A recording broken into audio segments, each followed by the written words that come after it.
హైడ్రా దూకుడు కొనసాగిస్తుంది. తాజాగా హైడ్రాకు గూడా ప్రభుత్వం నిన్న కేబినెట్ మీటింగ్‌లో చట్టబద్ధత కల్పిస్తూ హైడ్రాకు చాలా పవర్స్ కూడా ఇచ్చింది. హైడ్రాకు చాలా వరకు మ్యాన్ పవర్ గూడా ఇచ్చింది. అధునాతమైన పరికరాలు కొనడానికి కూడా చాలా పవర్స్ కూడా ఇచ్చింది.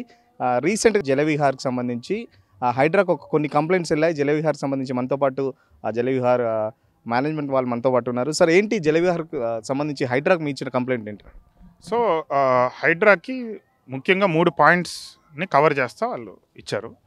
ఒకటి ఎఫ్టీఎల్లో ఉందని చెప్పేసి, రెండోది మేము గవర్నమెంట్కి పే చేయవలసిన ట్యాక్సెస్ అలాంటివన్నీ పే చేయట్లేదని, మూడోది వ్యర్థాలు అన్నీ వదులుతున్నామని. సో వీటి మీద నేను వివరణ ఇస్తాను. దానికన్నా ముందు కొద్దిగా హిస్టరీ మాట్లాడదాం. జల్విహార్ అనేది 2000లో అప్పుడున్న గవర్నమెంట్ బిడ్స్కి పిలిచింది. అందులో మేము క్వాలిఫై అయ్యాం. దానికి ఒక గవర్నమెంట్ ఆర్డర్ ప్రకారం 2000లో మాతో అగ్రిమెంట్ అయింది. అగ్రిమెంట్ అయ్యాక ఆఖరి పోచయ్య అనే ఒక ఆయనతో గవర్నమెంట్కి ఆల్రెడీ ఒక ఎగ్జిస్టింగ్ డిస్ప్యూట్ ఉంది. ఆయనకి ల్యాండ్ నిజాం టైంలో ఇచ్చినట్టు అతను కోర్టుకి వెళ్ళారు. ఒక రిట్ పిటిషన్ ఆయన వేయడం జరిగింది. అది ఆయనకి అన్ఫేవరబుల్గా గవర్నమెంట్ ఫేవర్గా వచ్చింది. సో మేము మళ్ళీ సైట్లోకి రావడం జరిగింది 2003లో. అప్పుడు ఈ ఫోరం ఫర్ బెటర్ హైదరాబాద్ అనే ఎన్వైర్న్మెంట్ యాక్టివిస్ట్ ఈ ఎన్వైర్న్మెంట్ని స్టెబిలైజ్ చేయడం కోసం వాళ్ళు కూడా హైకోర్టుకి వెళ్తాం జరిగింది. సబ్సీక్వెంట్గా సుప్రీంకోర్టు 2005లో ఒక ఆర్డర్లో జల్విహార్కి కొన్ని రెస్ట్రిక్షన్స్తో అనుమతులు ఇచ్చింది. సో అట్లాగే ఈ ప్రాజెక్ట్ 2007లో మేము ఓపెన్ చేయడం జరిగింది. ఒరిజినల్గా 2002లో ఓపెన్ చేయాలి.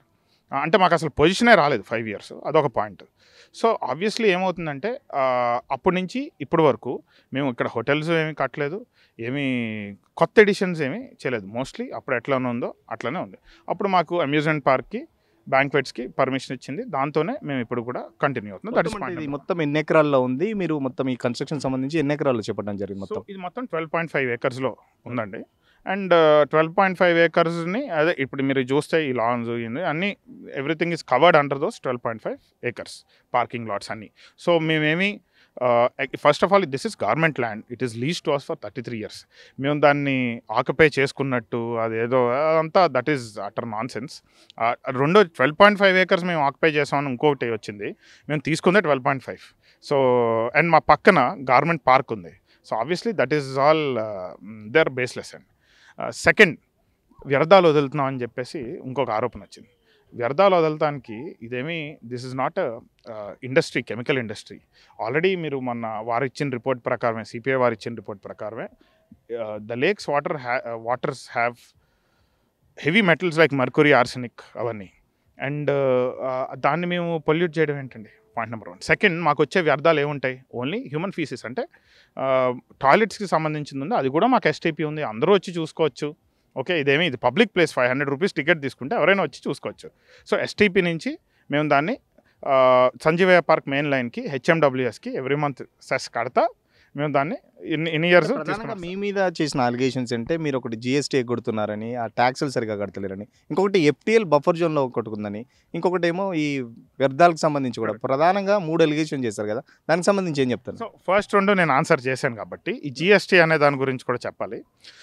జిఎస్టీ మేము ఎగ్గొట్టడం అదంతా తప్పండి. ఎవ్రీ ఇయర్ మేము కడుతున్నాం. ఇప్పటికీ జిఎస్టీ ఐ థింక్ 2016లో వచ్చినట్టుంది. దానికన్నా ముందు కూడా ట్యాక్సెస్ కట్టాం. ఇప్పటికీ నాకు I have in my hand all the relevant documents. 2, మేము గవర్నమెంట్కి ఈవెన్ కోవిడ్ టైంలో కూడా 3 years క్లోజ్ అయ్యి ఉంది. Swimming pools were the last places to be given permission covid టైంలో. అప్పుడు కూడా మేము yearly all those 3 years we paid couple of crores. చాలా ఎక్కువ మాకు బిజినెస్ కూడా ఏమీ అవ్వలేదు, వీఆర్ క్లోజ్డ్.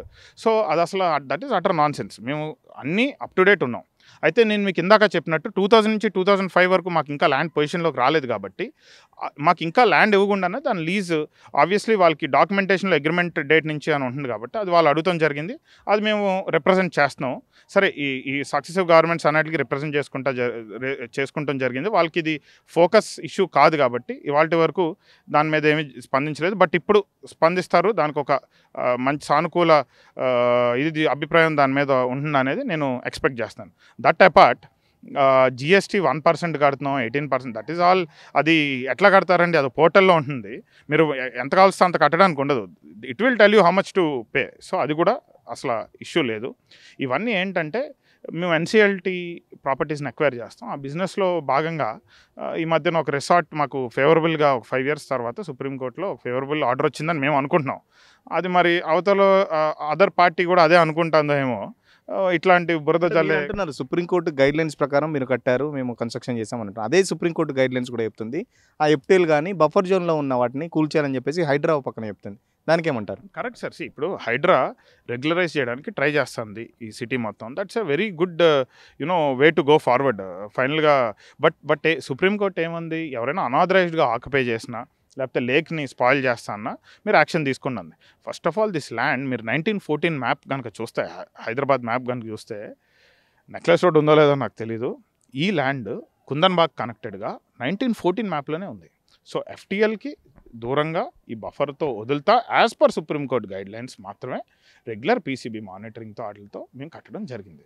సో ఊరికే ఒక ఆరోపణ చేస్తే నేను దానికి ఆన్సర్ ఇంతకన్నా నేనేం చేయలేను. కానీ బట్ డెఫినెట్లీ సుప్రీంకోర్టు కట్టింది, దీన్ని ఏమీ ఓవర్లాప్ చేయట్లేదు. ఇది 2004లో అంటే వాల్టా చట్టం అవ్వక ముందు ఈ ప్రాజెక్ట్ వచ్చింది. 2004-2005లో as per supreme court guidelines వచ్చింది. సో మళ్ళీ దీన్ని ఏమన్నా కావాలి అనుకుంటే వారు సుప్రీంకోర్టుని ఆశ్రయించడం చేయాలి. తప్పితే హైడ్రా కంప్లైంట్ వెళ్ళిన తర్వాత మిమ్మల్ని హైడ్రా కానీ ఏమన్నా కన్సల్ట్ అయ్యారా, లేకపోతే హైడ్రా మీకు ఏమైనా నోటీసులు ఇవ్వడం కానీ, హైడ్రా మిమ్మల్ని ఏమైనా వివరణ ఏమైనా కోరిందా మిమ్మల్ని హైడ్రా? అంటే నేనే వాలంటరీగా వెళ్ళి రిప్లై ఇవ్వడం జరిగిందండి. ఎందుకంటే ఇది బ్రాండ్ని దెబ్బతీయడానికి జరిగే ప్రయత్నంలో భాగంగా ఇది ఫర్దర్గా వెళ్ళకూడదని నేనే వాలంటరీగా వెళ్ళి నా రిప్రజెంటేషన్ ఇవ్వడం జరిగింది. దాన్ని వాళ్ళు ఎగ్జామిన్ చేస్తానన్నారు. సో నాకే తెలుసు ఫస్ట్ ఆఫ్ ఆల్ ఇక్కడ దెర్ ఈజ్ నో డీవియేషన్ అని. I think this is a public place. First of all ఎవరైనా ఆ టికెట్ తీసుకుని ఇక్కడ లోపలికి రావచ్చు. Everyone can see what is happening. మేము ఏదో సిమెంట్ కాంక్రీట్ కన్స్ట్రక్షన్స్ కడుతున్నాం అని ఇంకొక ఆరోపణ వచ్చేసారు. మీరు మొత్తం చూడొచ్చు కదా, అంత steel structures, paneling steel structure as per IBC and NBC, Indian building code and national building కోడ్కి అనుగుణంగా దాని గైడ్ లైన్స్తోనే మేము కట్టడం జరిగింది. అంటే ఇప్పుడు చెప్తున్నారు కదా మీరు అన్ని ప్రకారం కట్టారని చెప్తున్నారు. ఓ పక్కన హైడ్రా బుల్డోజర్లు పట్టుకొని డైరెక్ట్ వచ్చేసి కూల్చేస్తున్నారు. అలాంటి పరిస్థితి వస్తే మీరు లీగల్గా ఏమైనా ఫైట్ చేస్తారా, ఎట్లా ఉంటుంది? అంటే ఆ పరిస్థితి ఇక్కడ రాదంటున్నానండి. ఎందుకంటే ఇప్పుడు హైడ్రా 2024 నుంచి ఆపరేట్ చేస్తుంది. 2004లో మాకు ఒక యాజ్ పర్ సుప్రీంకోర్టు అనేది ఈ కంట్రీలో ద హైయెస్ట్ పవర్ ఉన్న ఇది, సో అథారిటీ. దాన్ని obviously every one knows. First of all second ఏంటంటే ఇది నా ల్యాండ్ కాదు, end of the day this is government land. So government land and so I don't think that question will arise. అంటే necklace రోడ్లో చాలా వరకు ఇక్కడ పెద్ద పెద్ద ఎంటర్టైన్మెంట్ సంబంధించిన ఓన్లీ జలవిహార్ని మాత్రం ఎందుకు టార్గెట్ చేస్తున్నారు అనుకోవచ్చు. దీని వెనుక పొలిటికల్ మోటివ్ ఏమైనా ఉందనుకుంటున్నారు? పొలిటికల్ మోటివ్ ఏమీ లేదండి. ఈ గవర్నమెంట్ పార్క్ అంతవరకు పొలిటికల్ మోటివ్ ఏం లేదు. బట్ హౌఎవర్ డెఫినెట్లీ దీంట్లో ఒక బిజినెస్ మాకు ఆపోజిట్ కాంపిటీటర్స్తో వాళ్ళతో ఎనీ బిజినెస్ విల్ హ్యావ్ ఇది. బట్ వాళ్ళు దేవ్ కమ్ లిటిల్. ఇప్పుడు సిపిఐ వాళ్ళని కూడా నేను తప్పు పట్టట్లేదు. వాళ్ళంతా ఏంటంటే ప్రజల కోసం పనిచేస్తారు అండ్ వాళ్ళని మిస్రిప్రజెంట్ చేస్తా వాళ్ళకి the other party has given complaints and వాళ్ళు ఉపయోగించుకోవడానికి ట్రై చేశారు. నేను వాళ్ళకి కూడా రిప్రజెంట్ చేస్తాను తొందరలో. They will also understand that there is been absolutely no deviation. మేము వ్యర్థాలు వదలట్లేదు అండ్ ట్యాక్సెస్ కూడా అన్నీ యాజ్ పర్ డేట్ కట్టాం. ఫైనల్గా ఒకటి చెప్పండి, ఈ హైడ్రా ఇష్యూ కానీ ఇదంతా రప్చర్లో బిజినెస్ ఇప్పుడు ఎలా ఉంది? బిజినెస్ ఏమైనా దెబ్బతిందా? ఇప్పుడు మాకు వచ్చే కస్టమర్స్ అందరూ ఎన్నో ఇయర్స్ నుంచి సెంటిమెంటల్గా ఇక్కడ ఈవెంట్ చేసుకోవాలనో లేకపోతే ఇంత తక్కువ కాస్ట్కి ఇంకా ఎక్కడ మీరు సిటీ బయటకు వెళ్ళినా ఎంటర్టైన్మెంట్ అనేది జరగదు. Full day 550 rupees. సో వాళ్ళెవరూ పెద్దగా డిస్టర్బ్ కాలేదు.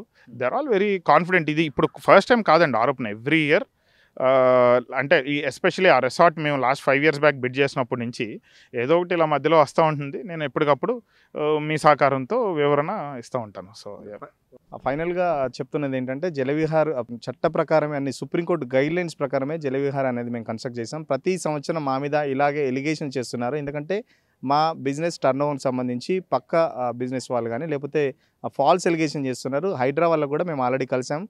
చట్ట వ్యతిరేకంగా ఎలాంటి కన్స్ట్రక్షన్ ఇక్కడ జరగలేదు. అవసరమైతే హైడ్రాకు మళ్ళీ కలిసి సంబంధించిన డీటెయిల్స్ అన్నీ నేనే ఇస్తానని చెప్పేసి మన జలవిహార్ సంబంధించిన మేనేజ్మెంట్ చెప్తున్నది. కెమెరా పర్సన్ రాజుతో సురేష్, సిగ్నల్ టీవీ, జలవిహార్ నుండి.